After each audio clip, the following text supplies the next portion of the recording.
Olá, meus irmãos! Olá, minhas irmãs! A graça e a paz de Cristo Jesus possa ser sobre a sua vida, que a graça e a paz de Cristo Jesus possa ser sobre a sua família. Seja muito bem-vindo, seja muito bem-vinda a mais uma reflexão em família. Que bom poder estar na tua casa, talvez estejamos no teu trabalho ou no teu carro, enfim, você está nos vendo, nos ouvindo e nós temos a oportunidade de manifestarmos a palavra do Senhor. Nada pode ser moldado em nossas vidas ou mudado em nossas vidas se não for concernente à palavra do Senhor. Portanto, que a palavra do nosso Senhor e Salvador Jesus Cristo encontre lugar no teu coração, encontre lugar na tua vida e você possa ser mudado, moldado concernente a esta santa e bendita palavra. Também, nós sempre comentamos isso, fique esperto, meu irmão, sabe por quê? Jesus Cristo está voltando, nós estamos nos preparando para que o grande dia da volta do nosso Senhor. Por isso, fique esperto, meu irmão, fique esperta, minha irmã, Jesus Cristo está voltando. Em nossa reflexão em família, nós temos ministrado vários textos da palavra do Senhor, trazendo edificação ao corpo de Cristo, trazendo edificação à igreja. Se você é inscrito no canal da família Barueri, é isso aí, parabéns. Agora, se você ainda não é inscrito, se inscreva no nosso canal, clique no sininho ali, isso é muito importante que você vai receber as nossas publicações ali de primeira mão. E se esse vídeo tem sido instrumento de Deus para abençoar a tua vida, para edificar a tua vida, já curta, compartilhe com teus amigos, compartilhe com teus irmãos para que nós possamos alcançar um número muito maior de pessoas. Nas últimas semanas, nós vínhamos ministrando a respeito do Sermão do Monte. Foram 12 semanas muito especiais que ministramos ali 12 reflexões concernente ao Sermão do Monte. Se você já viu, tenho certeza que o Senhor falou profundamente ao teu coração. Se você ainda não viu, eu quero lhe dar um conselho. Depois vá lá, assista desde a primeira reflexão ali do Sermão do Monte e outras reflexões que temos do passado também. Veja lá, tenho certeza que o Senhor vai falar poderosamente com você. No dia de hoje, nessa reflexão, nós vamos iniciar uma nova série de reflexões. Nós vamos começar a trabalhar sobre as 7 igrejas da Ásia, ou alguns chamam as 7 igrejas do Apocalipse. João, o apóstolo João, o discípulo amado, logo no comecinho do livro do Apocalipse, ele escreve cartas para 7 igrejas ali da região da Ásia Menor, e foram muito poderosas, cartas preciosas que vão nos trazer grande edificação. Então, a partir de hoje mais 6 reflexões teremos, serão 7 ao todo, sobre as 7 igrejas da Ásia. Acompanhe, tenho certeza que o Senhor vai falar poderosamente ao teu coração. Dando início a esta reflexão, ou esse momento de reflexão, eu quero lhe convidar, se você puder, abra sua Bíblia no livro do Apocalipse, capítulo 2, versículo 1 ao versículo 7. Nós vamos nos basear nesses 7 versículos hoje.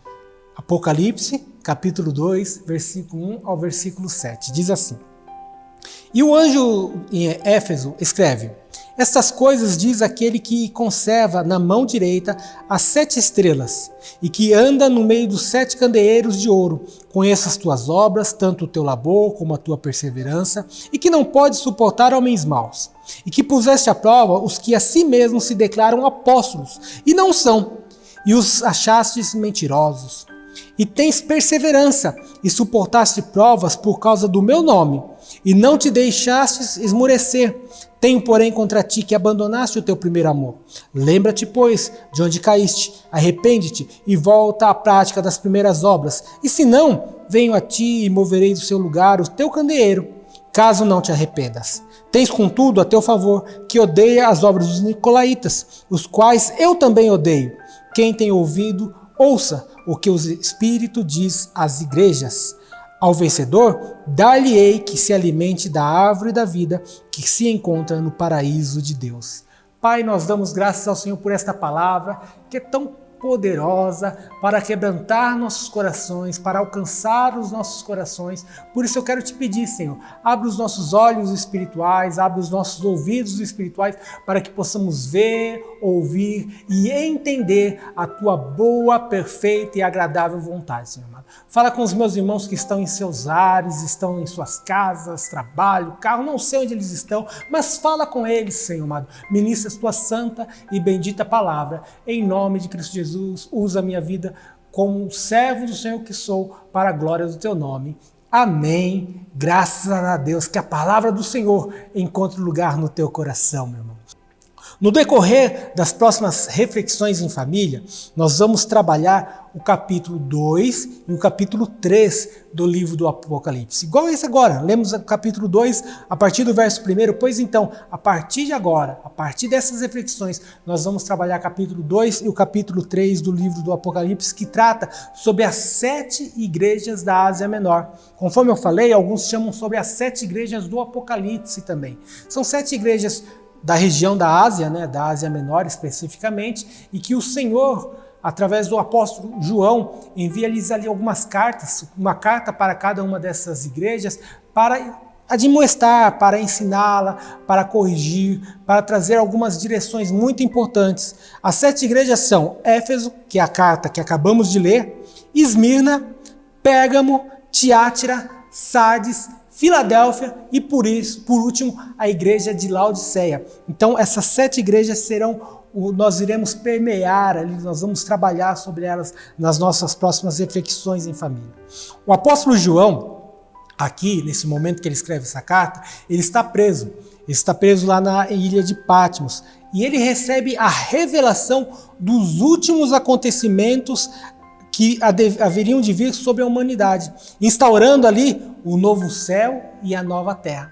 Você pode observar isso lá no capítulo 21 do livro do Apocalipse, que significa revelação. Você vai ver João escrevendo ali, falando sobre o novo céu e a nova terra.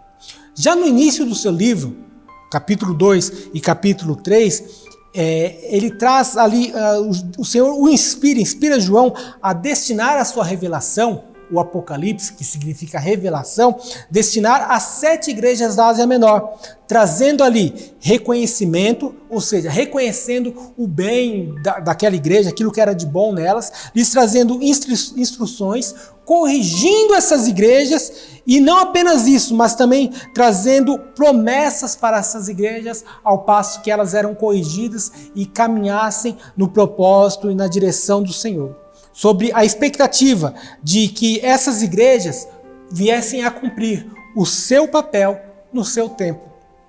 Tais reconhecimentos, tais instruções, tais correções, tais promessas se aplicam à igreja contemporânea. Tais promessas se aplicam a você e a mim. Tais correções podem se aplicar também a você e a mim, trazendo-nos um caráter moral e espiritual para que a nossa conduta seja segundo o bom e excelente propósito do Senhor Jesus Cristo para a minha vida, para a tua vida, para que possamos caminhar em unidade com o propósito de Deus para com as nossas vidas. Portanto, o conteúdo dessas cartas, elas são duplo. Ela traz 2 conteúdos, um conteúdo histórico e um conteúdo profético. O conteúdo histórico revelam, os conteúdos históricos dessas cartas, da carta para essas igrejas, revela a condição moral e espiritual que essas igrejas da Ásia Menor se encontravam. Agora, o conteúdo espiritual, o conteúdo profético das cartas para as igrejas da Ásia, ela não apenas revela a condição local, ou a condição que a igreja local, que a nossa igreja pode estar, mas também ela revela os 7 estágios da história da igreja. Cada uma dessas igrejas, são 7 igrejas, são 7 cartas, revela um momento histórico da igreja cristã.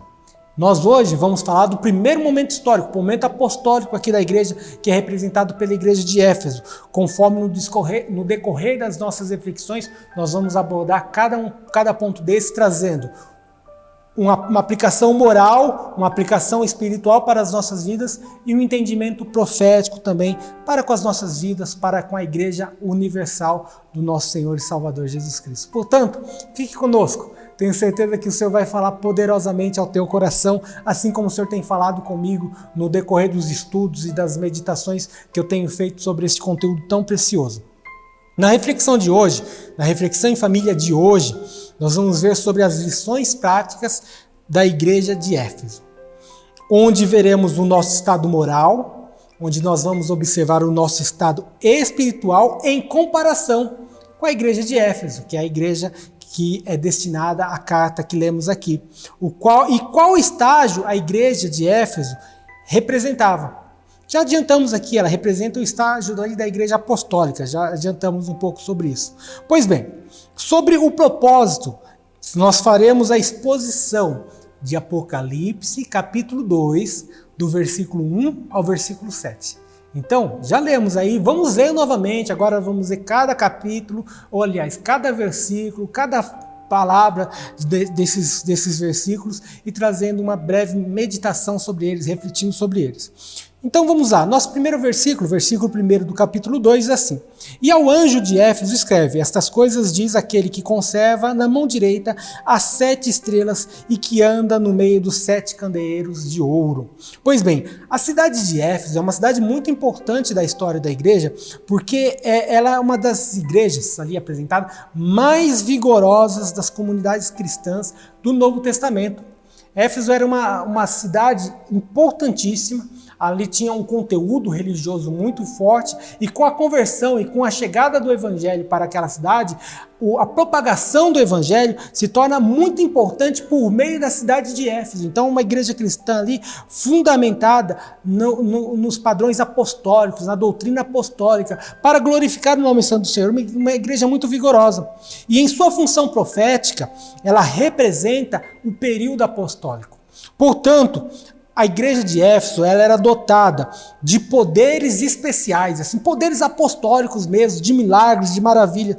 Embora ela tivesse caído em erros, conforme nós vamos ver logo mais, antes do fim do seu período histórico, antes de passar esse momento histórico da igreja de Éfeso e do seu resfriamento no amor, que é a grande questão que envolve a igreja de Éfeso, a igreja de Éfeso era uma igreja muito importante, dotada de doutrinas apostólicas, dotada de poder apostólico e, no final, ela acaba caindo em declínio no seu serviço de poder e no seu serviço espiritual, conforme nós vamos abordar. A carta, à igreja de Éfeso, ela começa assim: ao anjo de Éfeso escreve. O termo anjo, ángelo, no grego, ela significa mensageiro. Usualmente, esse termo ele significa mensageiro celestial. Então, as escrituras sagradas, quando apresenta a palavra ángelo, que significa ângelo em grego, não é? Ela denota mensageiro celestial, ou seja, um mensageiro de Deus. E aqui na carta que o apóstolo João arremete ali para a igreja de Éfeso, ele está enviando essa carta, endereçando essa carta ao anjo da igreja de Éfeso. E esse anjo significa ou denota ao mensageiro da igreja de Éfeso. Esse mensageiro, esse anjo da igreja de Éfeso é o pastor da igreja de Éfeso. Por isso que é comum entre as igrejas cristãs nós chamarmos o pastor de anjo. Não sei se você já viu isso, na nossa igreja até que não se ouve muito assim, mas é comum falar isso, porque o anjo da igreja, ali esse termo representa o pastor da igreja, o mensageiro celestial da igreja, ali que está ao serviço de Deus para a edificação da igreja. Ele segue na carta dizendo: aquele que conserva na mão direita as 7 estrelas. As 7 estrelas, elas representam os 7 pastores das 7 igrejas da Ásia, que o Senhor tinha em sua mão direita, guiando, controlando, usando para o seu serviço. Então, quando o apóstolo João fala aquele que tem na mão direita as 7 estrelas, está referindo-se aos 7 pastores das 7 igrejas da Ásia que o Senhor tem o controle, o domínio, usa as suas vidas. Ainda ele avança que anda no meio dos 7 candeeiros de ouro. Já os 7 candeeiros de ouro representam as 7 igrejas.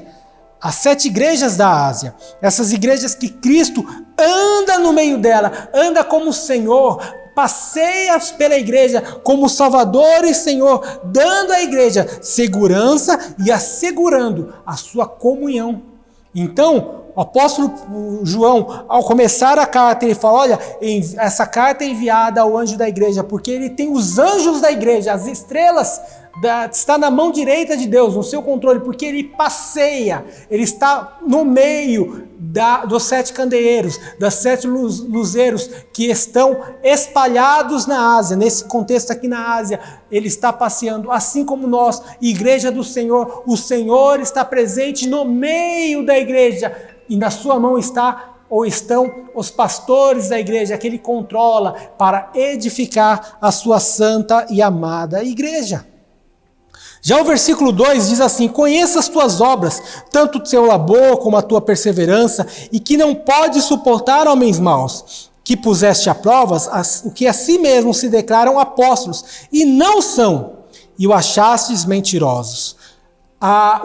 Esse tempo, quando começa, conheço as tuas obras, um Deus que é onipresente, que está no meio da igreja, que está em todo lugar, em todas as igrejas que professam o teu nome, também é onisciente. Ele conhece e se interessa pela obra da sua igreja. Essa obra é expressa através do seu labor. Esta obra é expressa através da sua perseverança. Esta obra é expressa através da intolerância que aquela igreja tinha contra os homens maus. Esta obra é expressa através da avaliação com que aquela igreja impunha ou colocava para com os seus pregadores, conforme nós veremos a seguir no versículo 2 aqui que temos trabalhado. Quando o Senhor fala, conheço tanto o teu labor, o termo grego para a palavra labor é kopos, que indica labor até a exaustão.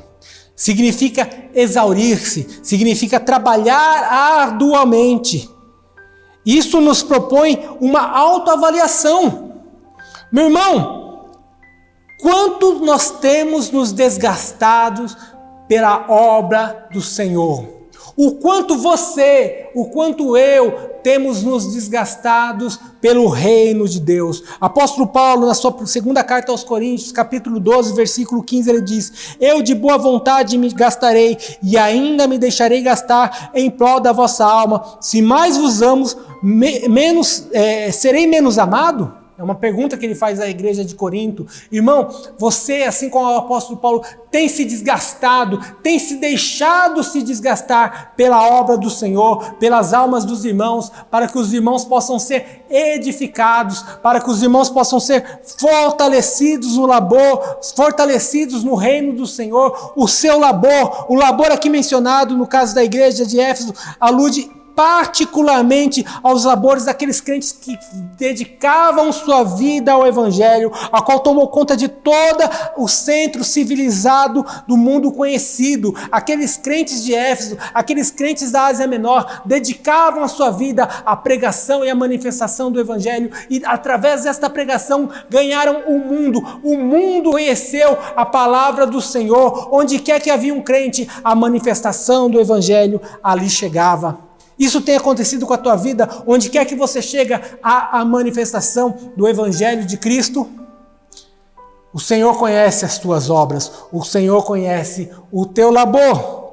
O Senhor conhece a tua perseverança e avança, demonstra a paciência, a constância sobre as condições adversas pela qual a igreja passava. A igreja apostólica foi uma igreja perseguida pelo Império Romano, e ali o termo grego upomone, que significa resistência, permanência, constância, é a manifestação da fidelidade da igreja em meio ao labor da vida cristã, em meio às preocupações, em meio às constantes adversidades que a vida cristã tinha. Os nossos irmãos perseveravam. Apóstolo Paulo, falando ao jovem Timóteo, no capítulo 2, versículo 3, ele diz: participa dos meus sofrimentos como bons soldados de Cristo. Você tem suportado, você tem manifestado paciência no labor ou para a manifestação da fé que deve haver no teu coração. Paciência,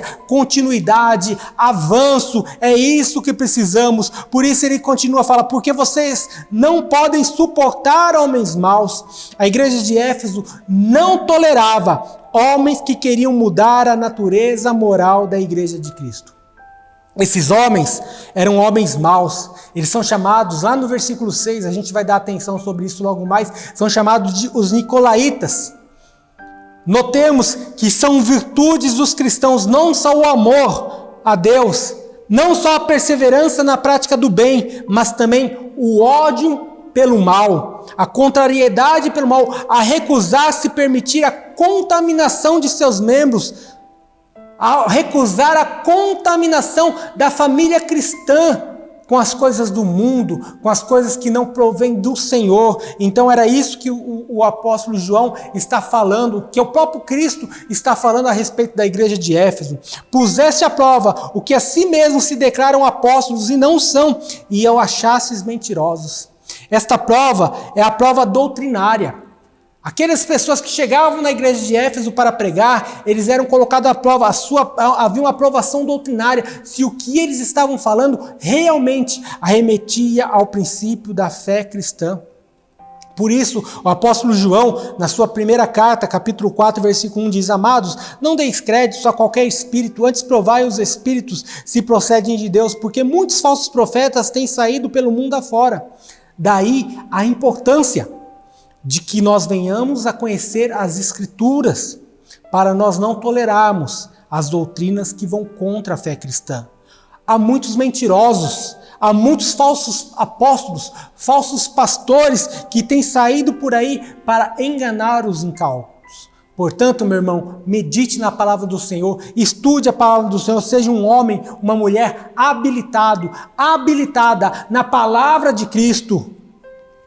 Versículo 3 diz: E tens perseverança e suportaste provas por causa do meu nome e não te deixastes esmorecer.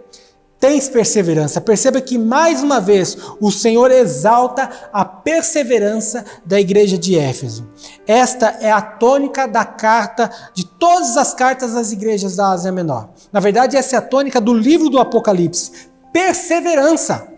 A nossa salvação se comprova em nossa perseverança. Não basta chorarmos em um determinado culto, não basta nós abrirmos mão de um determinado comportamento por um determinado tempo. Precisamos perseverar até o fim. Quantas pessoas chegam à igreja, choram, falam que vão fazer isto, aquilo, abrem mão de um determinado estilo de vida, mas passa um dia, 2 dias, 1 mês, 2 meses, 1 ano, 2 anos, não sei, e logo a pessoa volta ao comportamento, às práticas anteriores. Irmão, irmã, a nossa salvação, ela é exposta por meio da perseverança do nosso novo modo de proceder. Nisso está. Supostaste a prova por causa do meu nome. É ser testado com toda sorte de tribulação, as perseguições, mas o grande segredo é no meu nome. Por qual nome você tem se portado? Por qual nome você tem suportado as aflições que você passa? Este nome nos garante a vitória. Este nome nos leva ao triunfo eterno. Este nome nos dá a autoridade para continuarmos, para prosseguirmos e assim glorificarmos o nome santo do nosso Senhor e Salvador Jesus Cristo. Não te deixastes esmorecer. Este nome não te deixa cansar. Este nome faz com que você viva as promessas do Senhor, conforme Isaías capítulo 40, versículo 31. Mas os que esperam no Senhor renovam as suas forças, sobem com asas de águia, correm e não se cansam, caminham e não se fadigam. É interessante notar que é o mesmo termo usado para labor. Lembra que nós falamos que o termo para labor é copos, que é usado esse mesmo termo para falar esmorecer. O termo grego copos é cansaço, é trabalhar até não haver mais forças, mas agora usando esse mesmo termo, ainda que o nosso trabalho, as nossas tribulações sejam passíveis de fadiga total, que humanamente nós percamos todas as nossas forças, mas quando nós esperamos no Senhor, o Senhor da seara renovará a nossa força dia a dia. O Senhor da seara renovará a nossa força para o amanhã, porque nós vivemos de glória em glória, vitória em vitória. Aleluia! Perceba a grande chamada do Senhor. Tenho, porém, contra ti que abandonaste o teu primeiro amor. Tenho, porém, contra ti. Como imaginar que uma igreja que expressa o seu labor, uma igreja, o labor pelas almas, o trabalho pelas almas, uma igreja que perseverava nas suas tribulações, uma igreja que não tolerava o homem mau, os nicolaítas, e não somente isso, ela avaliava os seus pregadores, quanto à sua fidelidade doutrinária, quanto ao senhorio que estava sobre ela. Como o Senhor poderia ter alguma coisa contra essa igreja? Isto porque a igreja não pode abandonar a sua essência. Nem sempre porque parece que estamos certos, nós estamos certos. Por quê? A essência não pode ser mudada. Abandonaste o teu primeiro amor. Abandonar no grego é apekes, que significa partir, ir-se, relaxar, dispersar. Esta mesma palavra ela é usada para o termo repúdio, para o termo divórcio. Perceba, uma igreja que aparentava estar casada, quando na grande verdade ela estava separada, ela estava como que divorciada do seu Senhor.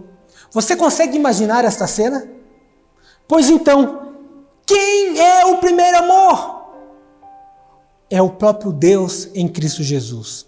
Em 1 João capítulo 4, versículo 8 diz, porque Deus é amor. Nosso Senhor é amor. Ainda nós observamos em Apocalipse capítulo 22, 13, eu sou o alfa e o ômega, o primeiro e o último, o princípio e o fim. Perceba o quanto é sério. Nenhuma obra tem valor algum se nós não estivermos ligados a Cristo.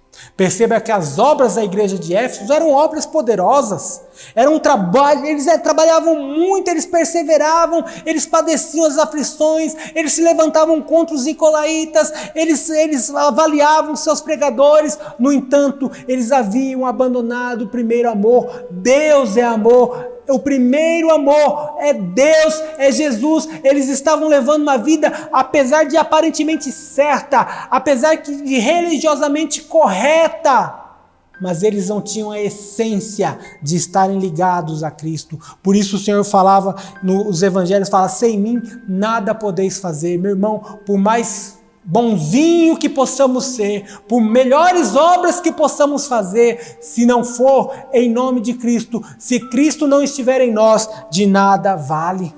Era isso que o Senhor tinha contra a igreja de Éfeso. Aí ele avança no texto, versículo 5, dizendo, lembra-te, pois, onde caíste, arrepende-te e volta à prática das primeiras obras. E se não, venho a ti e moverei o seu lugar do teu candeeiro, caso não te arrependas. Lembra-te, pois. Lembrança pode se tornar uma dádiva de Deus quando nós nos aproximamos com um coração sincero, com um coração íntegro ao Senhor. Você sabe que eu gosto muito desse termo sincero. A palavra sincera, a palavra sincero, ela vem do latim, que é sincera, que traduz por sem cera. A história nos mostra que muitos vasos, isso no período antigo, evidentemente, no período do Império Romano, muitos vasos eram quebrados. E ali quando havia uma quebradura no vaso, alguma situação assim, o vendedor, o que ele fazia? Ele colocava cera, ele colava aquelas peças daquele vaso com cera. E quando o comprador inadvertido, comprava um vaso colado com cera e ele colocava ali um produto quente, um líquido quente, alguma coisa quente naquele vaso, o que acontecia? Aquela cera derretia e o vaso tinha vazamento, começava a vazar, começava a se perder o produto. Então um comprador mais experiente, ao escolher um determinado vaso, ele falava, este vaso é sem cera, ou sem cera, sem cera. Ou seja, este vaso é sem cera, é um vaso que vai resistir àquilo que eu vou colocar nele. E assim sendo, ele levava o vaso e era um vaso sem cera, um vaso íntegro, um vaso sem rachadura.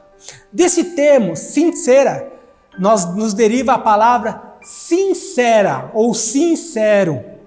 E aí nós temos, por isso quando nós falamos, chegue com um coração sincero diante do Senhor, nós falamos, chegue com um coração sem cera, não chegue com um coração arrebentado, fingindo que está muito bem, fingindo que é bonito, fingindo que é correto, mas na verdade está cheio de rachaduras, ou seja, dá-se o termo sincero, um coração sincero a Deus, um coração que não é camuflado, um coração que não vem com desculpas, mas que mostra a verdade. Lembra-te, seja sincero. Cadê os Cíceros e as Cíceras? Seus nomes representam isso, sincera.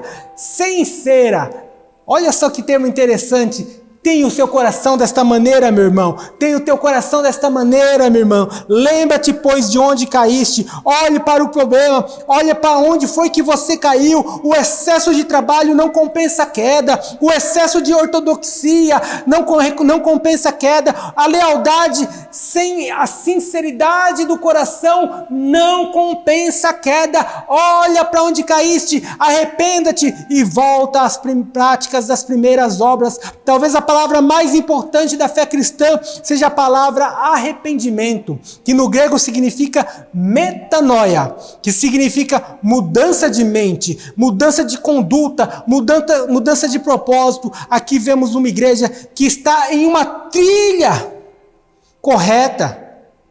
Ela seguiu uma trilha certa, mas o seu caminhar, mas o seu propósito mudou.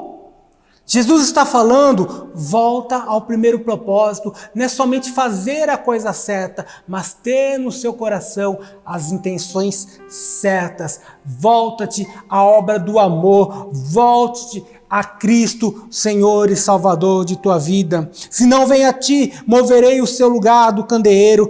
E você tem uma opção. Se não eu venho a ti, o que você fará com essa opção? O Senhor te chama. Muda, lembra de onde caíste, arrepende-te. Senão eu venho a ti. O lugar do candeeiro é o lugar de brilhar. Candeeiro é o lugar que manifesta a luz aos homens, é o lugar do testemunho, é o lugar da autoridade.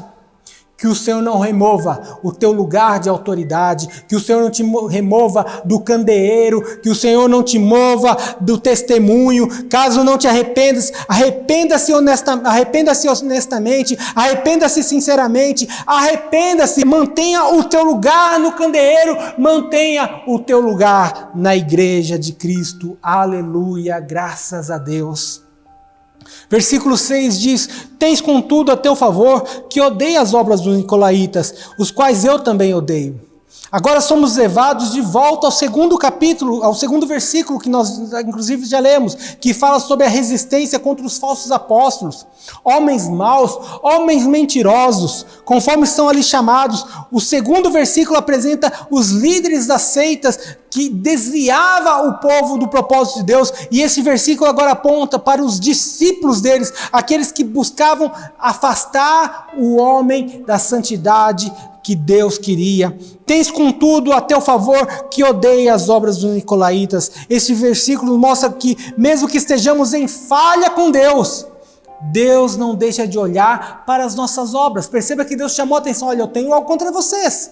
Vocês deixaram o primeiro amor, mas eu tenho algo a favor de vocês. Vocês odeiam a obra dos nicolaítas. Por isso o Senhor nos chama atenção. Nos chama atenção para a perfeição, nos chama atenção para andarmos em integridade. Por isso Deus nos chama para nós nos voltarmos à santidade plena. Quem eram os nicolaítas? Esse termo nicolaíta significa dominadores do povo. Entendemos que os nicolaítas não passavam, era um título na verdade que era dado ali para os hereges que buscavam dominar a mente do povo, ameaçando a saúde espiritual da igreja. Muitos intérpretes da palavra do Senhor identificam os nicolaítas com os mesmos seguidores de Balaão. No quarto versículo desse mesmo capítulo, ali os nicolaítas são comparados com os seguidores de Balaão, que representavam a heresia gnóstica. Os gnósticos eles criam que a matéria é má. Sendo a matéria má, não poderia ter nada espiritual nesta matéria. Por isso eles negavam a encarnação de Cristo. Eles não achavam, diziam que Deus não podia se encarnar, porque a matéria é totalmente má. E mais do que isso, sendo a matéria totalmente má, esta matéria precisa se desgastar na impureza. Portanto, eles aconselhavam, eles impulsionavam as igrejas, os irmãos, a viver uma vida promíscua, uma vida que não levasse à santidade. Eles não criam na santificação do corpo. A doutrina gnóstica, que era propagada pelos chamados nicolaítas aqui também. E aí o Senhor fala, isto eu também odeio. O Senhor expõe a sua indignação a qualquer ação que tente privar a sua igreja do seu chamado. Assim como nos escolheu nele antes da fundação do mundo, para sermos santos e irrepreensíveis perante ele em amor. Efésios 1:4. Então o Senhor fala, não, eu quero que a minha igreja seja irrepreensiva, a minha igreja tem que ser santa. Então o Senhor se levantava contra isto e por isso odiava tais práticas, tais atitudes. E conclui no versículo 7 dizendo, quem tem ouvidos, ouça o que o Espírito diz às igrejas. Ao vencedor, dar-lhe-ei que se alimente da árvore da vida, que se encontra no paraíso de Deus. Quem tem ouvidos, ouça o que o Espírito diz às igrejas. Preste atenção, meus irmãos. Quem tem ouvido, ouça. A promessa não é exclusiva para a igreja de Éfeso. A promessa é para a igreja do Senhor. Quem tem ouvidos, ouça o que o Espírito diz às igrejas. O Espírito está dizendo para você neste dia, corrija-te, arrependa-te, pratica as primeiras obras, volte-te ao primeiro amor. Volte a Cristo, faça tudo o que você faz, mas faça em nome de Cristo, faça por amor ao Senhor Jesus Cristo. Quem tem ouvidos ouça, receba a promessa do Senhor, porque ao vencedor, aquele que permanece fiel a Cristo, aquele que ouve a advertência e se arrepende, aquele que persevera. Você deve perseverar na chamada do Senhor, porque a estes dar-lhe-ei que se alimente da árvore da vida que se encontra no paraíso de Deus. É uma volta ao Éden, daqueles que nutrem a sua vida com os valores espirituais e eternos. Esses herdarão a sua recompensa. O Senhor te chama, meu irmão, para você levar uma vida íntegra. A igreja de Éfeso era uma igreja fantástica. Pregava o Evangelho, era contra as doutrinas falsas, perseverava nas tribulações, colocava à prova os seus pregadores, mas faltava algo, faltava Jesus, faltava-lhes o primeiro amor. Talvez você tenha levado uma vida religiosa, mas não é uma vida íntegra com Jesus, íntima com Jesus. Que nesse dia o Espírito Santo possa tocar no teu coração, você possa se arrepender e voltar a Ele. Quero orar com você. Pai, eu quero louvar o teu nome pela vida do meu irmão, da minha irmã, que está nos vendo, nos ouvindo nessa hora. Obrigado por essa palavra. Obrigado por ter falado e que agora, Senhor amado, ele possa realmente arrepender-se, possa ser tomado pelo Senhor e voltar à prática do primeiro amor. Assim, Senhor, glorifica o teu nome. Traz luz, Senhor amado, para aqueles que estão em trevas. Traz paz para aqueles que estão em adversidade, em lutas, em guerra, Senhor amado, e não sabe por quê. Pai, em nome de Cristo Jesus, que meu irmão e minha irmã ouça o sopro do teu Espírito, sinta o sopro do teu Espírito em sua vida agora, em nome de Cristo. Amém. Graças a Deus. Obrigado por estar conosco durante todo esse tempo. Que a palavra do Senhor encontre lugar no teu coração. Continue conosco. Semana que vem, uma nova reflexão ao teu coração. Que o nome de Cristo seja em tudo glorificado na tua vida. Que a palavra do Senhor encontre lugar no teu coração. E meu irmão, minha irmã, fique esperto. Jesus Cristo está voltando. Deus te abençoe, tenha uma excelente semana na presença do nosso Senhor e Salvador Jesus Cristo.